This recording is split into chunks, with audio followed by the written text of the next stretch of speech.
story of an overdue library book. Doesn't sound like news, right? Well, it was really overdue. The book has somehow made its way back home to Bethlehem.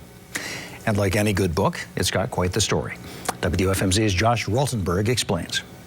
Well, we don't know. We have really no idea where it's been. A library book being overdue is something that happens every day. To some, it's serious business. You took this book out in 1971. Yes, and I returned it in 1971. The legendary sitcom Seinfeld even created an episode centered around the library cop, Mr. Bookman, who went to Jerry's apartment to try and track down an old book. I returned that book. I remember it very specifically. You're a comedian. You make people laugh. I try. You think this is all a big joke, don't you?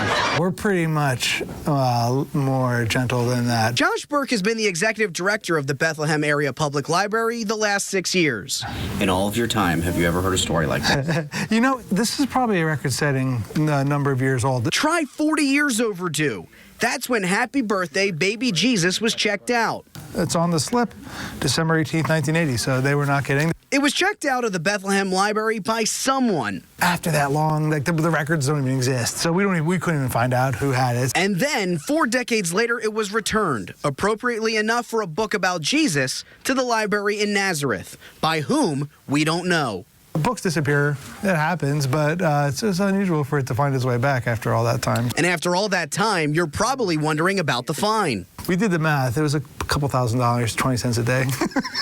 But it's a book about Jesus after all, so maybe forgiveness would be fitting. And that's what Bethlehem is doing this time. But don't let someone try it again, otherwise you could get a visit from Mr. Bookman. Party time is over. You got 7 days, Seinfeld. That is 1 week. Josh Berk, 69 News.